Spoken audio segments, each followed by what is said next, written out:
توشہ خانہ کیس جس میں خان صاحب کو سزا ہوئی تھی، اس آرڈر کو ہم نے چیلنج کیا تھا۔ آج اسلام آباد ہائی کورٹ میں اس کی سماعت ہے۔ انشاءاللہ ہمیں پوری امید ہے کہ آج خان صاحب کی اس میں بیل ہو جائے گی۔ دوسرا، مختلف کیسز جو اینٹی ٹیررزم کورٹ کے تھے وہ آج فکس ہیں۔ اس میں ہم استدعا کریں گے یا تو ویڈیو لنک کے ذریعے انہیں شامل کر لیا جائے خان صاحب کو، یا پھر خان صاحب کو جو ہے یہاں پر عدالت میں طلب کیا جائے، جو کہ واضح دونوں صورتیں جو ہیں قانون کے اندر موجود ہیں۔ اور اس کے ساتھ ساتھ آج بی بی صاحبہ کے ہمراہ ہم اٹک جیل جائیں گے خان صاحب سے ملنے کے لیے۔ آج جیل احکامات کی طرف سے ہمیں باقاعدہ طور پر اجازت ہے کہ بی بی صاحبہ صرف آ جائیں۔ ہم کوشش کریں گے کہ وکلاء بھی ان کے ساتھ خان صاحب سے مل سکیں، جیسا کہ لاسٹ ٹائم بھی ہم نے پوری کوشش کی، اور جیل اتھارٹیز کو چاہیے کہ اس کے اوپر اعتراض نہ کریں، کیونکہ قانون کے اندر واضح ہے کہ ہفتے میں 6 دن ملاقات ہو سکتی ہے اور آپ پابندی نہیں لگا سکتے، اور وکلاء ایک دن میں 6 وکیل جو ہیں وہ قانون کے مطابق جیل رولز کے مطابق مل سکتے ہیں۔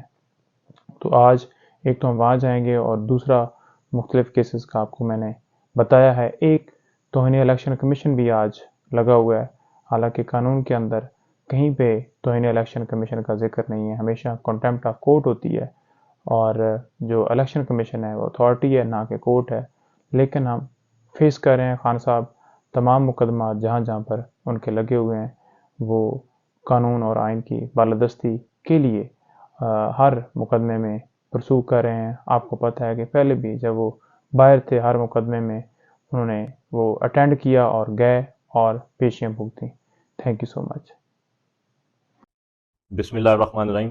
توشہ خانہ کیس میں ہماری اپیل اور عمران خان صاحب کی سزا معطلی کی درخواست آج سماعت کے لیے فکس ہے۔ تھوڑی دیر تک اسلام آباد ہائی کورٹ کا ڈویژنل بینچ سماعت کرے گا، اور اس کیس کو اگر دیکھا جائے تو یہ کیس کیسے پہلے دن سے بدنیتی پر چلایا گیا۔ اسی کیس میں عمران خان صاحب اٹک جیل میں قید و بند کی صحبتیں برداشت کر رہے ہیں، اور حقیقی آزادی کے لیے یہ قربانی دے رہے ہیں اور مکمل طور پر ڈٹے ہوئے ہیں۔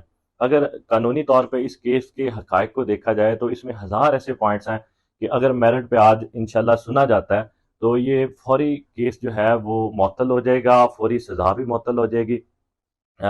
جیسا کہ آپ کو پتہ ہے کہ کیسے نیشنل اسمبلی کے اسپیکر نے عمران خان صاحب کے خلاف الیکشن کمیشن آف پاکستان کو بدنیتی پر مبنی ریفرنس بھیجا، کس طرح الیکشن کمیشن نے اس ریفرنس پہ کارروائی کی۔ کارروائی کے بعد عمران خان صاحب کو 22 اکتوبر 2022 میں ڈسکوالیفائی کر دیا گیا۔ اس کے بعد عمران خان صاحب کو کس طرح ایک پرائیویٹ کمپلینٹ جو کہ بالکل سراسر بنتی نہیں تھی کسی طور پہ قانونی طور پہ، عمران خان صاحب کے خلاف ڈسٹرکٹ کورٹ اسلام آباد میں پرائیویٹ کمپلینٹ فائل کی گئی۔ اگر کیونکہ عمران خان صاحب ایم این اے میاں والی سے تھے، اگر فائل کی جاتی تو میاں والی میں فائل کی جاتی۔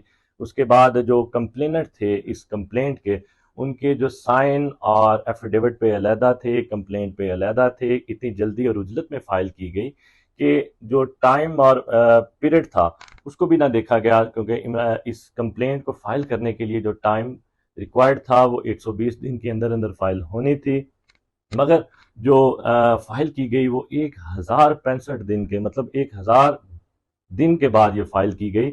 اور جس طرح جلدی اور عجلت میں فائل کی گئی، اس میں جب کوئی بھی ادارہ کمپلینٹ فائل کرتا ہے تو اپنے کسی امپلائی کو آتھرائز کرتا ہے، اتنی جلدی اور عجلت میں فائل کی گئی، کسی امپلائی کو الیکشن کمیشن آف پاکستان نے اس کمپلینٹ کو فائل کرنے کے لیے آتھرائز نہ کیا۔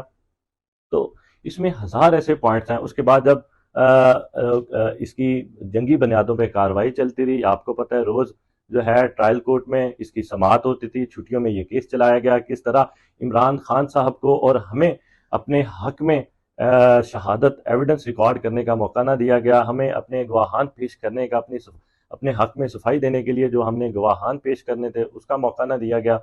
تو یہ 1000 ایسے لیگل پوائنٹس ہیں جس پہ یہ کیس فوری اٹھ جائے گا، اور ہمیں اسلام آباد ہائی کورٹ سے اسی کیس میں انصاف کی امید ہے۔ ہمیں امید ہے کہ اس کیس میں انصاف کے تقاضے پورے کیے جائیں گے، کیونکہ ٹرائل کورٹ میں جس طرح یہ کیس جلدی اور عجلت اور چھٹیوں میں چلایا گیا، انصاف کے تقاضے نہیں پورے کیے گئے، اور میں تو یہ کہوں گا کہ انصاف کا قتل کیا گیا۔ روزنامہ قدرت کی ویڈیو دیکھنے کے لیے ابھی یوٹیوب چینل پہ سبسکرائب کریں اور بیل آئیکن پر بھی کلک کریں۔